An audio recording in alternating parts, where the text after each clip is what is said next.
And అందరికీ welcome back to my channel అలా మీ శ్రీతో. ఇవాళ చేయబోయే రెసిపీ చేపల పులుసు అండి. చేపల పులుసు ఇష్టపడిన వాళ్ళు మ్యాక్సిమం ఎవరు ఉంటారు నాకు తెలిసి. నేనైతే ఇవాళ రాగండి ఫిష్ తీసుకున్నానండి. బొచ్చు కూడా వాడచ్చు, లేదా మన కొరమేను కూడా బాగుంటుంది. అయితే ఇప్పుడు నాకు రాగండి లైవ్ తెప్పించాను. దీంట్లో ముందల ఉప్పు, కొంచెం పసుపు, పొరటి మజ్జిగ వేసి వాష్ చేసుకుని పక్కన పెట్టుకోవాలండి. క్లీన్ చేసి మధ్యలో కూడా నల్లగా ఉంటుంది. తర్వాత ఒక ఉల్లిపాయ పచ్చిమిరపకాయ మనం పేస్ట్ చేసుకోవాలండి. మీద 2 ఉల్లిపాయలు ముక్కలుగా కోసుకుని పక్కన పెట్టుకోవాలి. పచ్చిమిరపకాయలు, చింతపండు నానబెట్టుకోవాలి. నేను వేసి చింతపండు నానబెడతాను. చాలా పోతే ఇంకొంచెం మీరు వేసుకోండి. ఇంకొంచెం మళ్ళీ ఉల్లిపాయ సైజ్ అంత, చిన్న ఉల్లిపాయ సైజ్ అంత వేసుకోండి. ఇంకా ఎక్కువ బాగా పులుపు ఉండాలంటే. తర్వాత బాండీ పెట్టి ఆయిల్ వేసి, ఆయిల్ కొంచెం ఎక్కువే పడుతుందండి. ఈలోపు ఆయిల్ కాగుతూ ఉండగా మన చేప ముక్కలకి కళ్ళుప్పు 1 స్పూన్ కారం వేసుకుని బాగా మనం మిక్స్ చేయాలి చేప ముక్కలకి.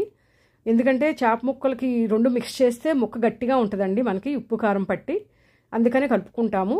ఈ ఆయిల్ కాగిన తర్వాత మనం కరివేపాకు వేసుకుని పచ్చిమిరపకాయ ముక్కలు వేసుకోవాలి. పచ్చిమిరపకాయ ముక్కలు కారాన్ని బట్టి వేసుకోండి. ఎక్కువ పచ్చిమిరపకాయ ముక్కలు ఉంటే పులుపులో ఉడికి బాగుంటుంది.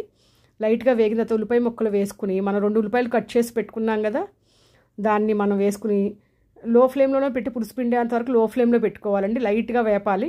కొంచెం పసుపు వేసుకుని లైట్గా వేగిన తర్వాత మనం గ్రైండ్ చేసుకున్నాం కదా పేస్టు, అది మన ఇష్టం అండి, ఇది ఆప్షనల్. ఎందుకంటే మీకు నచ్చితే ఈ పేస్ట్ వేసుకోండి, లేదంటే ఒట్టి ఉల్లిపాయలు పచ్చిమిరకాయలు ముక్కలే వేసుకోవచ్చు. నేను కొంచెం వేసాను అనమాట. ఎక్కువ వేసుకుంటే మళ్ళీ తీపి వచ్చేస్తుంది.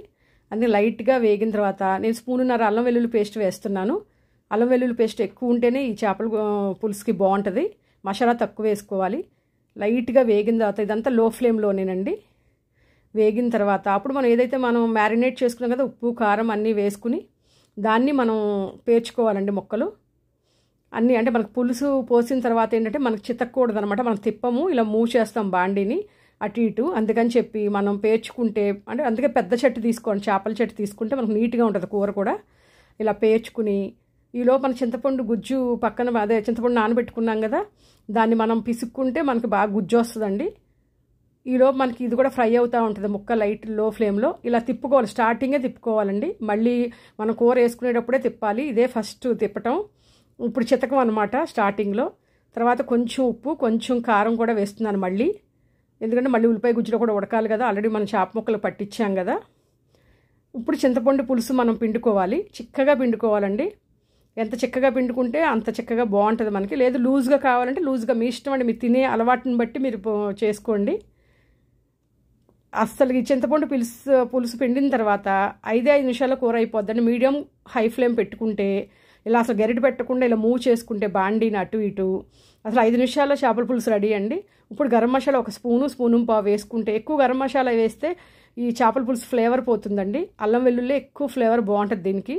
గరం మసాలా తక్కువ వేసుకుని, కొత్తిమీర కూడా వేసుకుని, అసలు ఫ్రెష్ కొత్తిమీర ఉంటే కనుక ఫ్రెష్ కొత్తిమీర కూడా వేసుకోండి. తినేదాన్ని బట్టి ఎక్కువ ఉన్నా బాగుంటుందండి దీనికి.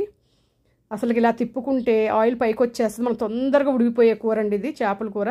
అసలు పొద్దున వండుకుంటే రాత్రికి తెల్లారికి కూడా సూపర్గా ఉంటుందండి. అసలుకి ట్రై చేయండి. ఈ రెసిపీ నచ్చితే కనుక లైక్, సబ్స్క్రైబ్ మై ఛానల్.